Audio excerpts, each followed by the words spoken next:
Hello, my lovely witches. Welcome to episode 54 of C3 Crystals, Cauldrons, and Cocktails. I'm River Kane, and I'm alone again this week. Rin started her internship full-time, so she can't join us this week. I'm hoping that once her schedule settles down, that she might be able to hop on. So for now, it's just me again. Sorry I missed last week. There is so much going on. It's the end of the school year.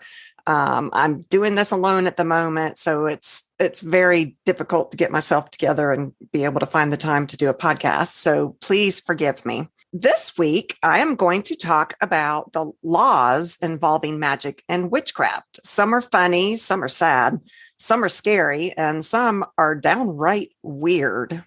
First, I have to tell you all about my cocktail. This week is the Watermelon Witch. It is a vodka martini where I muddled watermelon. You know, I love using my mortar and pestle, so witchy, to muddle stuff for drinks. And so I muddled my watermelon for this drink in my mortar and pestle. It's got simple syrup, vodka, of course. That is my drug of choice. And I've tried it with the watermelon liqueur. Sometimes the bubbly flavors are better. So I may retry this again with that. And then I added a splash of the clear, I guess it's called white creme de menthe liqueur, because I wanted some of that like mojito jive going on with it too. Not quite sure about that. So I may switch to actual mint that I can muddle as well. I don't know yet, but it's very refreshing. Today is the hottest day in our area that we have had yet this year. So it's a perfect day for watermelon. I actually wish I was out on my deck, but it's so noisy out there right now that I am down in my little witch room. So, okay. The laws on witchcraft. So first, I'm going to talk about the history. And these are the scary ones because, the Salem witch trials, that kind of thing. But going back even further than that, in 1541, King Henry VIII passed a piece of legislation that made witchcraft a felony, and it was punishable by death. And then in 1562, Henry's daughter, Queen Elizabeth I, passed a new law that wasn't quite as bad as his law. She said that witchcraft would only be punishable by death if harm had been caused. If no physical harm was caused, then the victim or the accused would then face just imprisonment. So kind of did away with the death penalty. And then James I, who came later, enacted the Witchcraft Act of 1604. And this expanded the former laws that were on the books. Really, under Elizabeth and James, they changed the law of witchcraft by making it an actual felony, which removed the accused from the jurisdiction of the ecclesiastical courts, which was actually a good thing for the accused witches. Well, theoretically, I don't know that it was good at all to be any kind of court as a witch back then, but at least it provided in theory that the accused would be tried under criminal standards as opposed to, the ecclesiastical church. So burning at the stake was eliminated in cases where witchcraft was not involving something along the lines of treason. If treason was involved, then you still got burned at the stake, but most convicted were hanged. And I know Ren and I told you all that before when we talked about the history of witchcraft, that we all think of witches burning at the stake, but it was actually more common to be hung. Any witch who had committed a minor witchcraft offense was punishable by 1 year in prison, and if the accused was found guilty a second time, then they were sentenced to death. So the first time you got like a year in jail. And then if you did it after that, then you got sentenced to death. So that ruled the land for a little bit until the Scottish Act of 1649.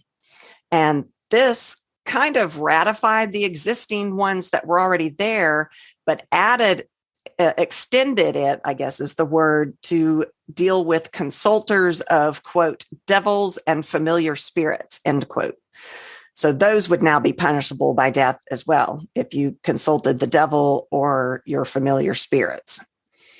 Then came the Witchcraft Act of 1735. And this act was a complete reversal in attitude. Penalties for the practice of witchcraft were the mindset at that point. Wow, I am really having trouble. I have been tasting these drinks to get the one that I like the best. So I'll just blame it on the alcohol as I take another sip of my drink. The mindset started to change about that time and thinking that witchcraft wasn't real. So it was considered to be an impossible crime. And so instead of being laws against the practice of witchcraft or witchcraft itself, it was laws against pretending to be a witch. So basically, it became a crime to pretend to be a witch. But I guess if you were actually a witch, it was okay. I'm not really quite sure how that worked. But if you pretended to be a witch, then you would face imprisonment. A person who claimed to have the power to call up spirits or foretell the future or cast spells or discover the whereabouts of stolen goods, which that was a huge one. That was very common, that people would look for a witch to help them find things that they lost. That they were, instead of being put to death, they were going to be punished as vagrants and con artists and subject to fines and imprisonment. And the act applied to all of Great Britain. So it actually repealed the Scottish Act and the 1604 English Act. And then that Witchcraft Act of 1735 remained in full force in Britain until well into the 20th century, which just blows my mind, until its eventual repeal was enacted and it was replaced with the Fraudulent Mediums Act of 1951. The goal of the Fraudulent Medium Acts of 1951 was to stop con artists from preying on the weak and taking their money. It wasn't about witchcraft, it was about fraud. The Fraudulent Mediums Act was repealed in 2008 by the new consumer protection regulations, and which came after a EU directive targeting unfair sales and marketing practices. Well, y'all, I am having a hard time talking today. Blah, blah, blah, blah. So next, I want to talk about France. France had some interesting ones. In France, it has been legal to marry a dead person since the 19th century. It's not as bad as it sounds.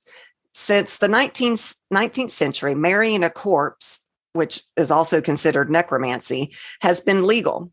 It dates back to times when being born out of wedlock was a social taboo. And if your husband died in battle before you could get married and you were pregnant, necromancy made your children legitimate. You could marry your husband even after he died to legitimate your child and have it be born of your marriage. The dead's consent was established by family members, or if there was an existing engagement, because a lot of times back then, especially in the wealthy households, there were agreements that, your first son is going to marry my first daughter, that kind of thing. So if there was one of those on the books, then consent was just automatically assumed. So also, it took its existing form, this law, the current form that was passed in 1959 after a dam burst and killed 423 people.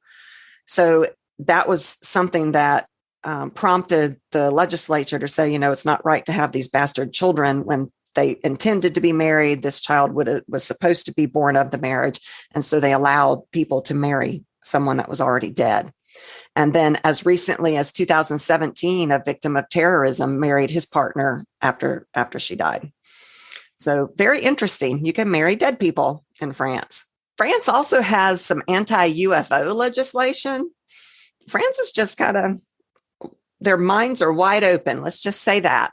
So in 1954, if extraterrestrial visitors plan on visiting Earth anytime soon, they should stay away from this part of France. It's Châteauneuf-du-Pape in southeastern France. I'm sorry if I butchered that. I think we might have some listeners in France, so you can let me know how well I did on pronouncing that. This law was passed after a local saw, quote, deep sea divers, end quote, coming from a, quote, cigar-shaped, end quote, spaceship. So the mayor immediately made a decree.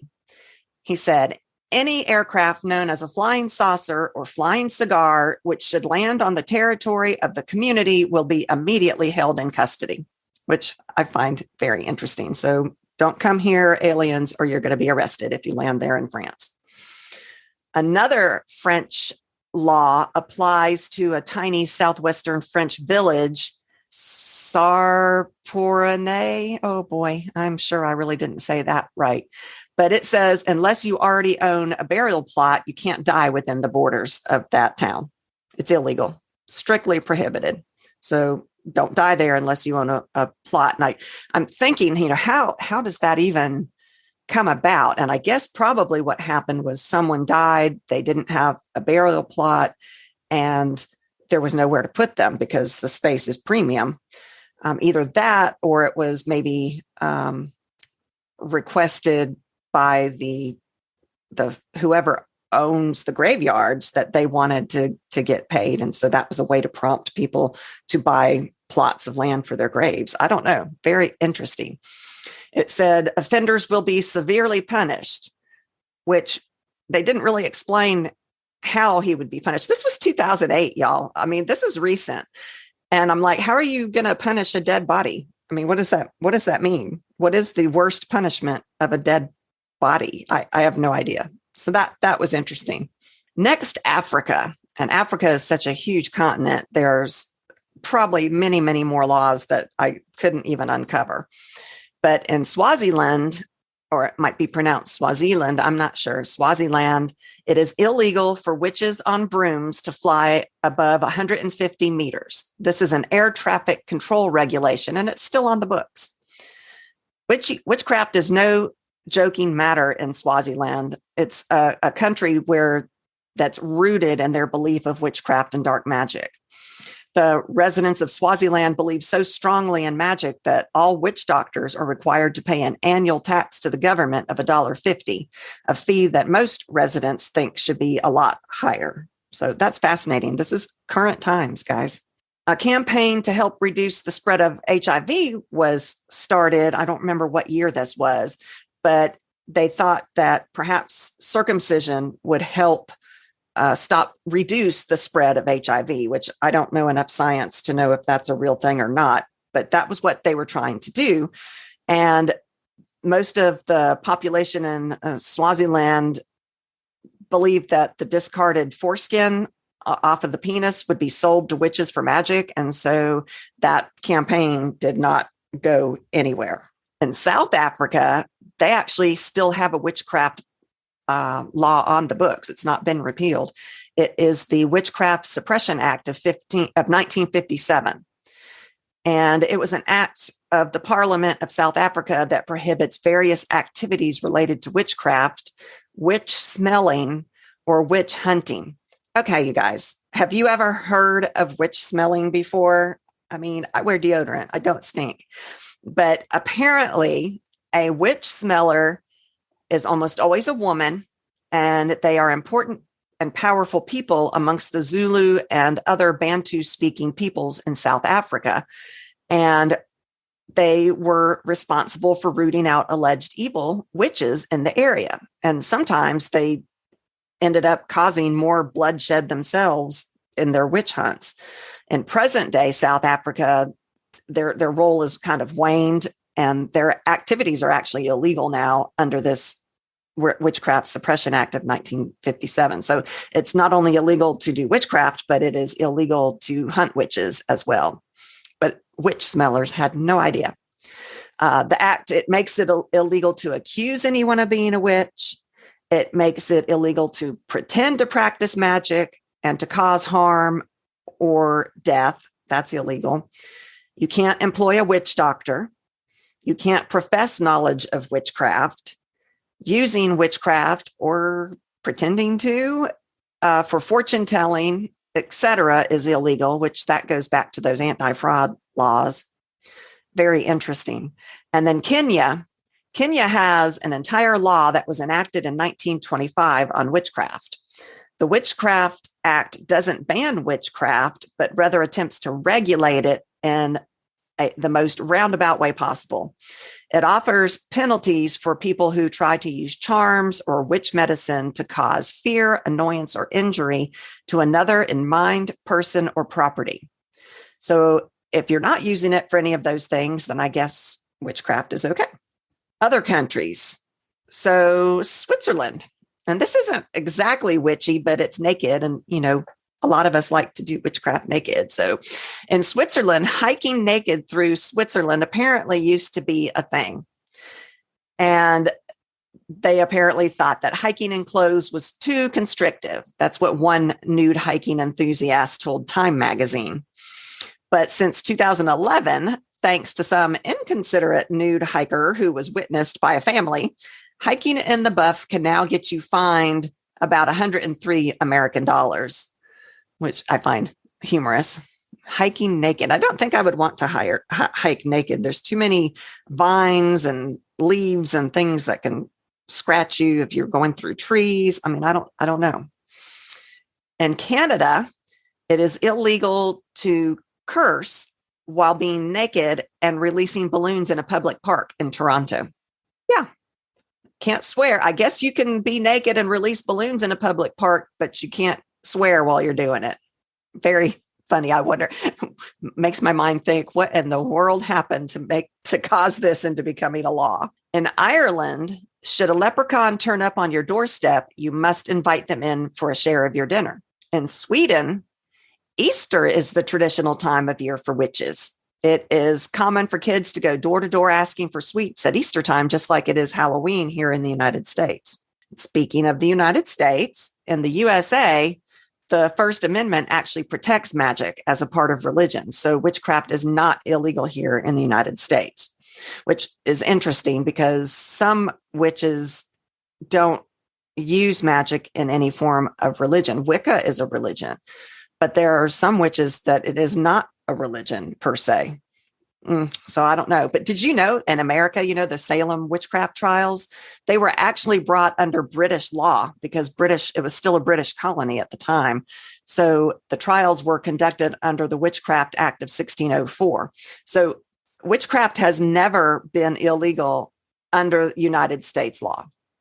And most of these laws weren't really about witchcraft, but they do seem to come into play with some of the witchy type processes. So like in Kentucky in 1942, they made a law that says it's illegal to use snakes or reptiles during a religious ceremony. And you get fined, you get fined $50 to $100.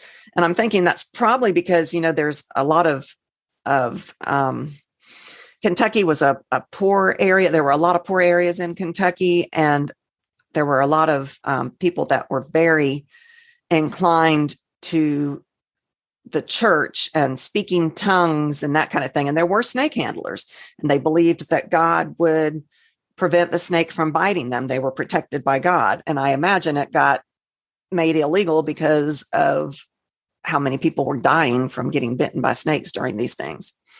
Another thing in Kentucky, and y'all, this one's hilarious. A woman wearing red panties on a Sunday must marry the first man who proposes to her. You're like, what? Yes. A woman wearing red panties on a Sunday must marry the first man who proposes to her. This begs lots of questions. Who would be seeing a woman's underwear on a Sunday or any other time? And my guess is this legislator was having an affair with this woman or was having sex with her anyway, hence him being able to see her underwear. And he asked her to marry him, and she said no. And so he's like, well, I'll fix that. I'll pass the law. You got to marry me because I saw your underwear and it was red and it's a Sunday, so you have to marry me. That's just crazy. Indiana. In 1939, in French Lick Springs, Indiana, they passed a law to make it illegal for black cats not to wear bells on Friday the 13th. And I thought, okay, well, maybe this has something to do with protecting birds and all of that so they can hear the cat coming, although that doesn't really explain why it's only black cats and why only on Friday the 13th. But no, apparently, according to a 1942 New York Times article, it was a war measure to alleviate mental strain on the populace. So the only thing I can get from that is that I guess that if you hear the cat's bell, you know to avoid going that direction so that the black cat doesn't cross your path and bring you bad luck. I have no idea. The article also mentions that how important this law was because in 1941, when it wasn't on the books, a number of minor mishaps occurred.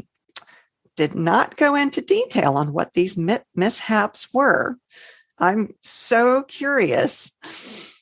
In Delaware, to prevent, quote, mischief of any sort, end quote, children in the city of Rehoboth, probably pronounced that wrong, Rehoboth Beach may only go trick-or-treating between the hours of 6 p.m. and 8 p.m. on Halloween, unless Halloween falls on a Sunday, in which case such going door to door and house to house for treats shall take place on the evening of October 30th instead.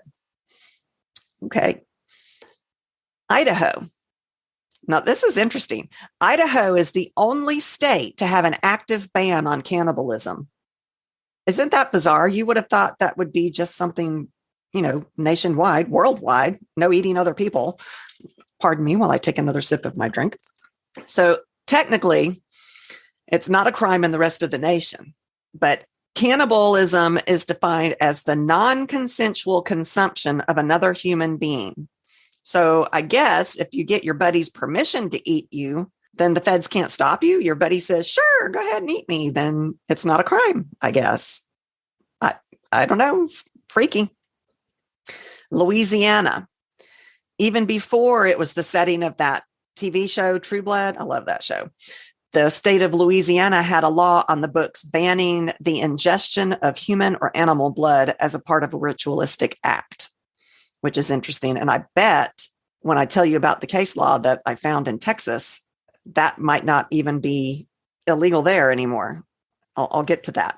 In Virginia, in the 1980s, the District Court of Virginia recognized witchcraft as a valid, legitimate religion. In the case of Detmer versus Landon, which was upheld in not just the Supreme Court, but went to federal court as well of Virginia, it determined that people who practice witchcraft as a religion are entitled to the same constitutional protections as anyone else who follows any other religion. So that's what I was telling you. The First Amendment grants us as witches protection if it's a religion. In the state of Washington, it is illegal to poach a Sasquatch. Isn't that funny? In at least 2 Washington counties. In 1991, Whatcom County declared its roughly 1 million acres of land an official Sasquatch protection and refuge area, giving our nation its first Bigfoot sanctuary. The reasoning was that if there is a Bigfoot, then it would be an endangered species and therefore in need of protection. So for this reason, Skamania County has considered Bigfoot poaching a felony since 1969, and it is still punishable by a $1,000 fine today. In Pennsylvania, it is illegal to tell a fortune hunter where to dig for buried treasure. I can't even fathom how that came to be a law, unless someone told a fortune hunter, oh, it's here, and that person went and dug a bunch of holes on someone's property, a legislator's property, probably. Then I can see how it would be made into law. In Colorado, this one is hilarious. In Colorado, it is illegal to let your cat run loose without a tail light. I searched the internet all over to see if I could find a cat tail light, and I could not find one. What a weird law. What does that mean? Do you like rubber band a little light onto your cat's tail? I'm sure that would go over real well. Very funny. There are some laws that seem to target witchcraft, but aren't actually anti-witchcraft. And I think I was talking about some of these before, like laws against fortune telling. That it also is against fortune telling, tarot card reading, other divinatory practices, and they're not outlawed because of witchcraft. They're outlawed because the legislature was trying to protect gullible residents from being swindled by con artists. So these ordinances are passed on local levels as opposed to state level and are typically part of zoning regulations, but they're not anti-witchcraft laws per se. They're anti-fraud laws. Here's the Texas case I was telling you about. Oh, I didn't write down the case name, I don't think. But in 2009, Jose Merced, Merced, he sued the city of Euless, Texas, when they told him that he could no longer perform animal sacrifices as part of his religious practice. The city told him he was a practitioner of Santeria, which is a religion, that animal sacrifices jeopardize public health and violated slaughterhouse and animal cruelty ordinances. The Fifth U.S. Circuit Court of Appeals in New Orleans said that Euless that Euless ordinance placed a substantial burden on this dude's free exercise of religion without advancing a compelling government interest. So again, it's not a specific injunction against witchcraft or religion. You have the absolute right, if it is your religion, to do those things. But so the city could not prevent him from sacrificing animals as a part of his religious practices, which makes me think, like I said, in Louisiana, that if drinking the blood of the animal or the human is a part of a religious ceremony or practice, that they can't stop you from doing it. And then speaking of magic and witch laws, I have to talk about Harry Potter. You know, Harry Potter had some interesting laws on magic, more than I probably have even thought of here. But, you know, wands had their own laws, their own moral code and physical limitations that would affect how they behaved and things that they couldn't do. Like the physical law that wands are bound by the fact that they're related, you know, like Harry Potter's and Voldemort's wands both had the core of the same, what was it, a phoenix feather? I can't remember now, but they were brother and sister wands. And that came into play in the book. They couldn't do that. The wands will actually resist dueling with every fiber of their being if they're forced to duel. And they'll reach a stalemate every single time because they will not fight each other. That's why Harry and Tom were unable to best each other until the Elder Wand came into play. And that's when the tables turned. And then they had other laws that the Ministry of Magic in their world controlled, like no underage magic. That was a big one because Harry and his friends were underage through the majority of that series. You can't be seen as doing magic by muggles. They had stringent controls on the trade of dragon eggs. Remember, Hagrid had the dragon and he had to keep it hidden because it was illegal to do that.